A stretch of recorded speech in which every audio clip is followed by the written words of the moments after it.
Les contaba que uno de los temas del día, el tema del día, es la movilización de la CGT acompañada por las CTA y también por los movimientos sociales a la Plaza de Mayo. Uno de los dirigentes es Sergio Palazzo de la Asociación Bancaria, que está en comunicación con nosotros. ¿Qué tal, Sergio? Buen día, ¿cómo le va?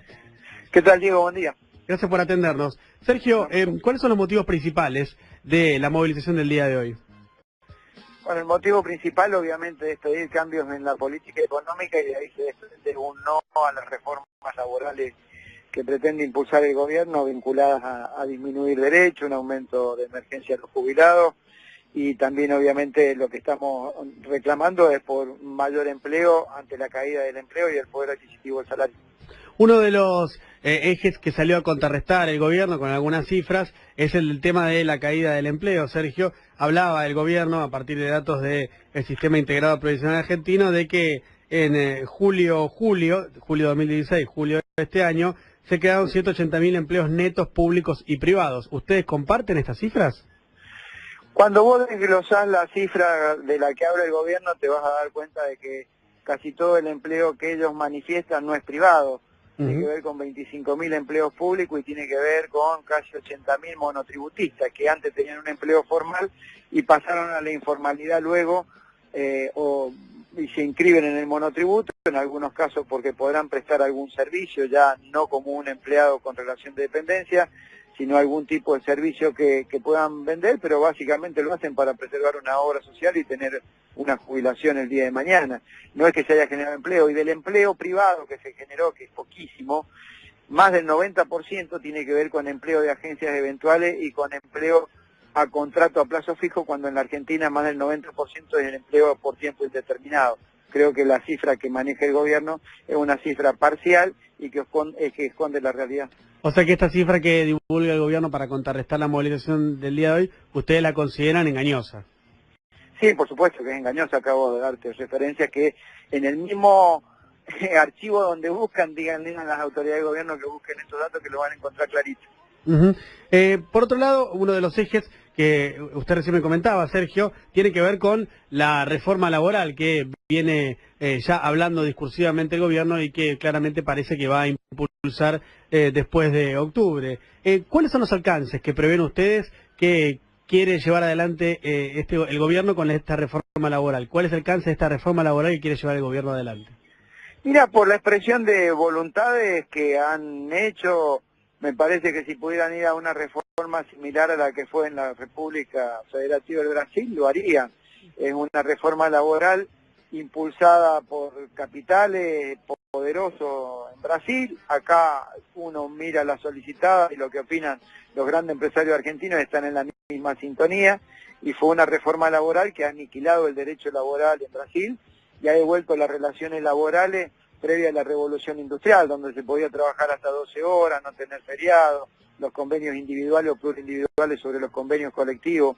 Creo que ideológicamente y por lo que le reclama el sector empresario, esa sería la reforma del gobierno. Y si uno mira los avances que han hecho en algunos sectores, es como que te plantean, mira, para preservar el empleo te tengo que quitar derechos. No he visto que ninguno de los convenios de los que ellos hablan de reforma haya tenido una mejora para los trabajadores, al contrario, han tenido disminución.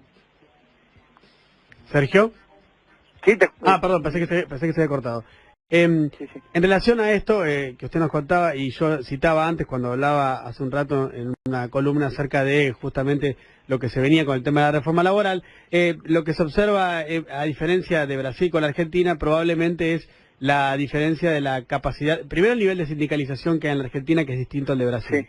Sí. Y segundo, también la capacidad de movilización. ¿Estos factores cree que pueden justamente incidir en que la reforma laboral que se impulsa en Argentina no alcance la dimensión de la brasilera?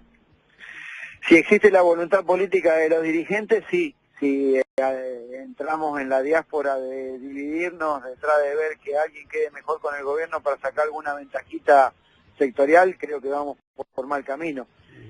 Comparto tu análisis en cuanto a que el sistema sindical brasileño es absolutamente distinto. Allá los convenios son por empresa y por región, acá los convenios son por actividad. Y mientras en Brasil hay 17.000 representaciones sindicales, con toda la furia, en la Argentina deben haber 1.500. Con lo que tiene que ver justamente con la posibilidad de la división o de la diáspora de dirigentes o la falta de un acuerdo. En el día de hoy hay algunos sindicatos de peso que habían participado aquel 28 de junio del anuncio de esta movilización para el 22 de agosto y que ahora, luego del resultado de las PASO, se dieron marcha atrás. ¿Cuál es el motivo o que han alegado o que ustedes han discutido con ellos de por qué no participan de la movilización del día de hoy? Bueno, dos cosas importantes sobre tu pregunta, muy buena pregunta. La primera es, si fuera por el resultado de las PASO, 2/3 de la sociedad votó claramente en contra de este gobierno, con lo cual deberíamos tener más firmeza a la hora de reclamar y no porque el gobierno haya obtenido algún resultado electoral favorable en algunas provincias, digamos que ha habido un respaldo a esta política de gobierno. En términos generales, 2/3 votó en contra de la política de gobierno. Y lo segundo es que ha sido la propia CGT y su consejo directivo el que convocó a todas las organizaciones sindicales, a todos los secretarios generales, al plenario de Ferro, en el cual yo concurrí, y en donde se votó por unanimidad esta marcha y la convocatoria en confederal para que determinara profundizar el plan de lucha en caso que el gobierno no modificara su posición respecto a las políticas que está impulsando. Entonces hay dos cuestiones, una mala lectura de lo que fue la elección política el otro día, y dos, estarían incumpliendo a lo propio que ellos nos convocaron, que es a votar una marcha y se votó. Es decir, ni siquiera estarían cumpliendo con la orgánica. Los motivos que tienen esos compañeros, la verdad que los desconozco, pero yo le diría que las resoluciones que toman la CGT son para cumplirlas. Si no, muchachos, hagamos un club de amigos y no nos dediquemos a otra cosa. Con respecto también a la conducción de la CGT, daría la sensación que un paso a favor hace un año fue la unificación de la CGT, pero a su vez la consolidación, la conformación de un triunvirato daría la sensación en este ya año de unificación de la CGT que no le permitieron tener una voz líder, una voz fuerte y de peso que bueno pudiera llevar adelante o conducir la CGT con mayor claridad. ¿Usted cómo ve esto de la conducción tripartita de la CGT? ¿Cuál es el problema más allá de que hubo una necesidad de buscar la unidad por todos los medios? Que la CGT no tenga un programa. Cuando la CGT tenga un programa, que lo votemos entre todos y digamos qué opinamos respecto a la economía, a la previsión social, a la seguridad, a la educación, a la relación con el gobierno, independientemente de quién sea el secretario general va a tener que cumplir un programa. Mientras nosotros como movimiento obrero no lo tengamos, vamos a seguir en la rosca de buscar quién nos puede conducir y después van a empezar los problemas internos. La gran falencia que tenemos, y me incluyo porque soy dirigente sindical, es no haber construido un programa desde el advenimiento de la democracia a la fecha en que han funcionado normalmente las organizaciones sindicales.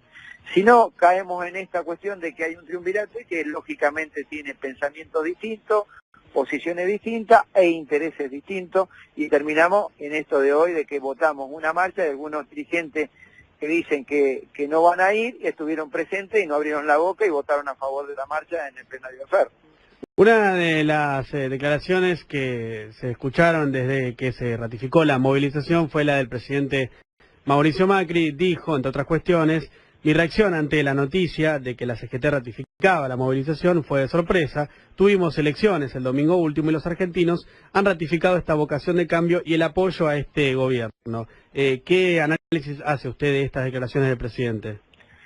Que 2/3 de la sociedad le dijo no a este programa de gobierno y que debería preocuparse por escuchar a los sectores de los trabajadores, quienes han sufrido un tarifazo descomunal en su bolsillo, quienes han sufrido la pérdida del poder adquisitivo cuando es el propio gobierno el que impuso un techo a la paritaria y no le impuso un techo a los precios, y que el presidente argentino tomó para sí el manifiesto de reclamo del sector empresario y lo ha hecho propio y lo está ejecutando en detrimento de los trabajadores. Por eso es la medida, así que no debería llamarle la atención. ¿Espera que sea masiva la movilización de hoy, Sergio? Yo calculo que sí, inclusive de los propios sindicatos donde los dirigentes dicen que no marchan, creo que los trabajadores van a marchar, habría que preguntar a los trabajadores qué piensan. Sergio Palazzo, quien habla con nosotros de la Asociación Bancaria, un referente importante también de la Central Sindical. Sergio, gracias por la entrevista.